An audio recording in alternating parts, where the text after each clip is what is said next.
Thank you very much, Pastry Time and FLICKR, and that's exactly right. There was way more action than we expected, and in particular, that fifth game. What a slugfest from both of these teams. I mean, at least, if anything, both can walk away from the fifth and final game saying they left it all on the rim. You stole my words. I was going to say the exact same thing. All right, well, then you can leave. You're excused. Oh, I'm done? That's all I have about I mean, that's all I expected to get out of you. I was a little surprised at the draft, if I'm going to be honest. I thought, you know, they were going to ban that Tom Kench. And they did listen to a lot of what Spawn said, though. They grabbed the Jace. That's good. I like when Zoe. do that. It doesn't happen enough. It doesn't happen enough. But yeah, I was going to echo the sentiment, right? I think that this was a team of making the correct adaptations in drafting phase in Fongfu Buffalo. And then kind of the Cho'Gath was a little bit surprising to me, although it is quite good into poke comps. And then Tom Kench being left up and available when you wanted to play poke as well. So I think, you know, it was half there for Fongfu. And kind of, once again, just sloppy mistakes hurt them a lot during this early stage of the game, but credit to them, they were able to rally and bring it back. Yeah, I mean, Ananashek played out of his mind once again. This series just, like, literally hard carrying top and bot lane for his laners because they were really getting outplayed. They were definitely weaker mechanically, and the fact that he was able to make this a 5-game series mostly off his own play is super, super impressive, and I hope we get to see him back again. And you asked whether, you know, desperation was going to creep into this series, like towards the ends of the games, and I think that we did see a little bit of that. You know, watching it backstage, they're playing against a poke comp, they're just starting up objective, not really looking for the turn, they're looking to stay on them, then they're looking to retreat, and when you do that versus someone like an Ezreal, Zoe, Jace, you're just going to get chased down time and time again. So I certainly think the nerves got to the CIS region squad, but certainly did have moments throughout this game where they looked like they could take it. Yeah, I mean, overall, their comp, I think, actually plays decently well into this poke comp. You have an Ashe engage, you have hard engage from the Vi, the Tom Kench can potentially ult someone in, Cho'Gath has good follow-up from a tank. You know, maybe Poppy would have been a better pick or something, but at the end of the day, like, their comp was fine. I think, you know, it was just the fact that Fongfu Buffalo outplayed them in the mid-late game portions where it was really close for 20 minutes. Yeah, you don't see too many 40-minute-plus games, and so it was very obvious on both sides of the coin, really, for these squads that once we crept into those late-game situations, more mistakes are being made, but that's natural because you don't find yourself in those situations too often. For PVB, though, they found the few necessary fights they needed just outside the base in order to ultimately pull it through and avoid the reverse sweep. I mean, we have to acknowledge the fact that they were pushed to the distance here just to make it to the MSI group stage, whereas they had gotten completely slaughtered by TL just yesterday. Yeah, absolutely. And I mean, when you look at who turned this around in the game number 5, once again, we are leaning heavily on a bottom side of the map that we weren't all that excited coming into MSI. So they're beating teams in ways that, you know, after doing the prep, you maybe wouldn't have expected. This isn't Zeros taking over. It wasn't Meliodas as he was in the group stage. This was more around, you know, Null, Big Koro, Pallet, popping off when they needed to in those team fights. Yeah, Colossal Koro that last game was huge, and I think Gargantuan Koro. Gargantuan Koro. Substantial. Tremendous Koro. That's not Tremendous really size. It's not really that's size more of a quality of the Koro. All right, we digress. It was a good quality Koro. It was a quality Koro. It was a good quality Koro on top of being a large Koro. My question, though, in looking ahead around this PVB squad, is what are they going to need to do to advance out of the group stage? Because that's their next challenge, right? All right, you have made it out of plans and into groups, but you are looking at a bunch of very high-caliber teams, the only one of which you have played, you have lost a 3-0-2. Now, granted, it is best of ones in groups.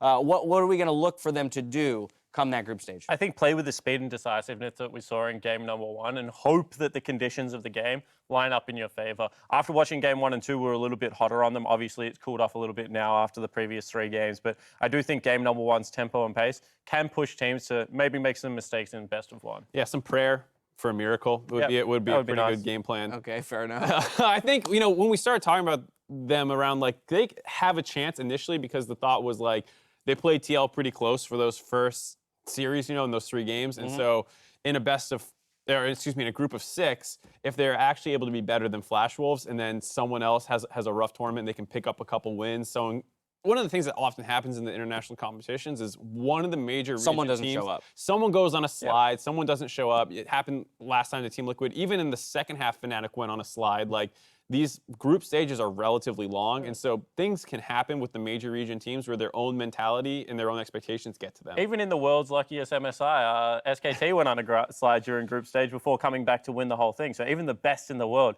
have had these group stage slides, and they're really hoping that it is not Fongvu that do that. Anyone can have a bad day. It's just about being there and being ready to capitalize on it when it happens. Well, it was a grueling 5-game series. For more on how PVB picked up the win in Ho Chi Minh City, let's send it over to Riv for an interview with the victorious support. Thank you very much. What a series. I am joined by Phong Vu Buffaloes, Pallet, and Qua for translating. Thank you so much both for being here and joining me. I have to ask first, Pallet, what was it like to hear the fans cheering Phong Vu Buffalo over and over again when you won? Anh có cảm giác như thế nào khi được khán giả reo hò cổ vũ như vậy? Thật sự thì rất là vui luôn vì team mình vừa có những trận thất bại trước team Liquid mà mọi người vẫn cổ vũ nhiệt tình đến vậy nên cảm thấy rất là vui. Cảm ơn mọi người rất nhiều. You know, I'm feeling really great right now. You know, after the loss to Team Liquid, you know, it was pretty disappointing. But you know, hearing those chants like that, it really gives a lot of energy. Yeah. And Pallet, all weekend I've been hearing that you are the brains of this Phong Vu Buffalo roster. What methods do you use to keep the team focused? Thì xuyên suốt những trận đấu vừa rồi á, thì anh giống như là người dẫn dắt lối chơi của đội vậy đó. Như vậy thì anh đã làm như thế nào để mà có thể giúp đội mình chơi gắn kết hơn và chơi tập trung hơn, đặc biệt mà khi mà đội mình đang thua trận á? Thật sự thì trước những trận thất bại và những trận đấu trước thì em không được tập trung cho lắm và tinh thần em không được ổn định và em chưa hiểu được lối đánh của đồng đội. Và sau ngày hôm qua thất bại thì em đã có một cuộc họp và tụi em đã chia sẻ những suy nghĩ của nhau và em đã hiểu đồng đội hơn và em hiểu cách đánh của mọi người hơn. Cho nên là hôm nay em đã biết là đồng đội em cần gì và em đã hiểu hơn nhiều. So after the loss, I think that I didn't reach my highest level of skills and mentality, and I didn't really know well about my team play style. So after the loss yesterday, we had a little discuss. We share about what we have done, and we try to fix it together. And Pallet, my final question for you. Do you feel that this Phong Vu Buffalo roster right now is stronger than the team we saw at 2018 Worlds? Anh có nghĩ là đội mình hiện tại là mạnh hơn hồi ở chung kết thế giới hay không? Em nghĩ thì tụi em đã được rèn luyện tốt hơn hồi trước, nhưng mà tụi em thì vẫn chưa đạt được những cái trình độ gọi là ghê lắm, nhưng tụi em sẽ cố gắng hơn nữa để có thể trận đấu sắp tới ai ở ngoài Hà Nội để cho không phụ lòng khán giả. So I think that we didn't go as we expected yet, but I think that we practiced a lot better than we did in the Worlds 2018. And in Hanoi, we will try our best, not to disappoint our fans anymore.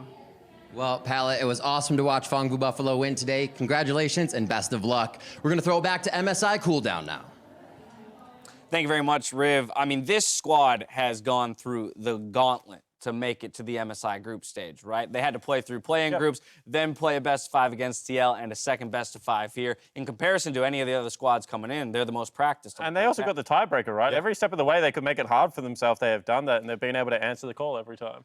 Yeah, and I think the fact that they said they're getting better practice, it might not have translated to stage yet, but knowing that, that's one of the most important things, not just what you're showing on the riff, but behind the scenes, how your team feels about their own preparation. The fact that it's better bodes well for when they go to Hanoi. Sometimes when you're in these tournaments where it's like bang, bang, bang, game, game, game, it's not until you actually get to sit back as a team and absorb some of it, take a couple of days before some of those lessons kick in. Because, we talk to the minute-to-minute kind of alterations these teams have to make. It's quite difficult. Maybe a couple of days do this team well. Yeah, without a doubt. We'll see what happens over these next 2 days before they make it over to the group stage in Hanoi. As you mentioned, today the play-in stage concludes as Phong Vu Buffalo earn their spot in groups alongside the Flash Wolves and Team Liquid. There you can see the bracket that the teams had to play through in order to get there. Team Liquid, it was an easy 3-0 for the Flash Wolves. They dropped game 1, but picked up the next 3, and Phong Vu Buffalo stave off that reverse sweep to squeak in. Yeah, and I think Team Liquid had a really good showing.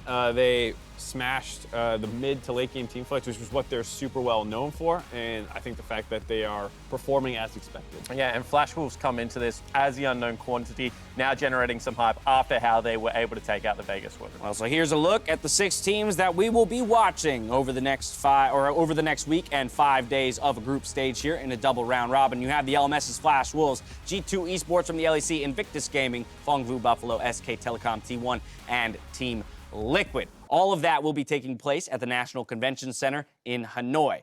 Now it's time to talk about the 3 teams that we haven't talked much about, the 3 awaiting these guys in that group stage. First up, the defending world champions in Invictus Gaming from the LPL. And they come back in with the exact same roster that they were able to win Worlds with last year. Certainly the front runners and favorites after how they've been able to continue their dominance. Not just the exact same roster, but I think the meta is also super similar to Worlds last year, where there's tons of carries in the top and mid lane, and Rookie and the Shy are the best in their roles in solo lanes in the perfect meta for them. And shared champion picks when flex picks are so crucial is huge for a team like IG. Means they can take blue side, means they can get priority over the draft early. And we saw that, whilst they defaulted a little bit to red during Worlds, that the blue side drafts are really starting to come online at the moment. Yeah, so all signs point to things going in favor of IG based on what you guys have said. Let's talk about SK Telecom, though. This is a dynasty of a team returning to the international stage here with a bit of a different look. FLICKR still at the helm. Yeah, I mean, people are so excited just because last Worlds, LCK fell on its face for, I think, the first time ever, you could say. And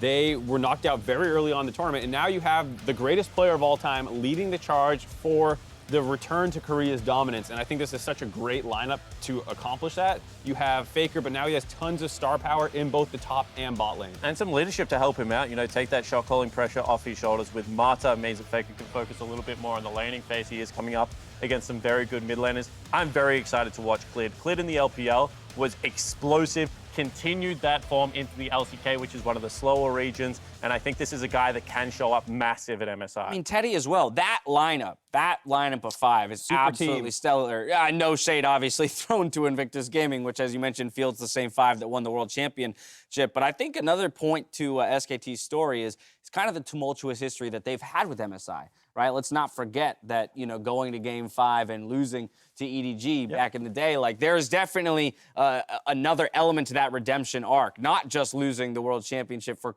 in Korea this last year, but also for SKT specifically at this tournament. And you would argue, whilst that stung a lot for SKT, this is arguably a more important tournament because that was a blip on a very successful couple of years for the organization, whereas this is that reclimb back to the throne, trying to right the wrongs of what's happened for the last couple of years, not just domestically, but, internationally now for the LCK. Now let's talk about one of the teams that I think for a lot of Western fans is the most exciting team to come into this tournament, and that's the LEC's G2 Esports. Absolutely crushing domestically. I can't wait to see what they can do on the international stage. I mean, the crushing domestic part is why everyone's so excited. They took the best player in Europe and added him to one of the best teams in G2. They already, both Fnatic and G2 had great Worlds runs. And then you make this kind of new super team where you have 2 mid laners basically on the team, Perks going down in the bot lane, and they just smash their region. They steamroll playoffs. They look completely untested, and that's why internationally this is such a huge tournament for them, because this is their entire reason for being built, and they have not seriously been tested at all in their own region. And individual growth still looks to be there for what is still a pretty young lineup. Cap's only going to get better. He's already had good international performances. Wonder as well is a player that we're going to have to track. No slouch. A very classy top laner and able to play multiple styles, but it really comes down to the bottom lane for me. What bottom lane shows up for G2? Completely untested, rumors of injury down there as well. But they showed that with that creativity and versatility that having a mid laner play 80 carry brings you, that they can do some very interesting things on Summoner's Rift. I mean, that's what's super exciting about them for me as the X Factor, because you have probably the best Western solo laners, and they still ran into problems individually when they bumped into IG. Both of them played against them, both of them had problems. So now you have this potential bot lane that can be the swing against the former world champions, maybe. Well, just a small preview of what's to come over the next week. I, for one, am extraordinarily excited for this MSI group stage. Group stage starts with G2 Esports versus SKT to kick off the entire stage, with Flash Wolves versus Team Liquid in Game 2, and 4 more matches to kick off Day 1 of groups. But now for myself, the casters, the entire live broadcast crew, thank you for watching, and we'll see you in Hanoi for MSI Groups. A very colorful sock. Thank you.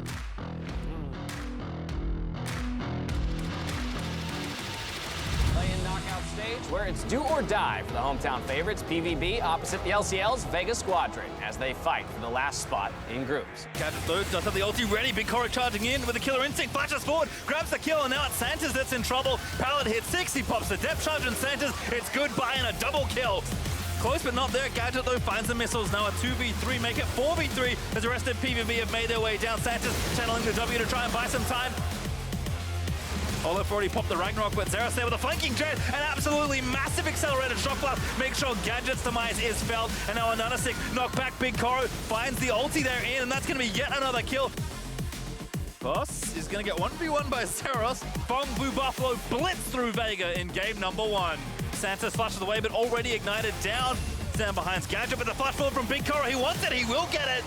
Zeros though, good riposte actually. Now going to try and make some sort of 1v2 outplay. We're going to get the first kill, finds it, ulti procs. They will get the kill, Meliodas revives. Big Coro, how did he live? The rest of the team dives in, the Nexus is exposed, and that's going to be all she wrote. PVB, match point now in the series. Really knows his way around this champion. Zeros getting, oh, he's poked off. That's actually an ulti in from Rek'Sai. It's an assassination. Vega finally find themselves on the scoreboard. Vanguard Zed lining up. Good ult there from a Nanasick with the flash out as Vanguard Zed finds 3. Shockwave though is really good, but a Nanasick does find the shutdown. It's 2 kills for Corki on top of it all. Nomad straight in there with the package, moves into the backline, and that's actual demolition from Vega Squadron. No nonsense this time around. So, look for the assassination! PVB able to grab the carries. Oriana though still alive. Looking to step up towards this dragon. They're going. The cooldown is down. Oh, not going to get it, but Nanasick into the bounce house. Into stations, but the front line falls, and Fong Fu Buffalo coming alive. Can they hold against? Gadget, goodbye. That's game. Fong Fu Buffalo take the final spot in MSI groups.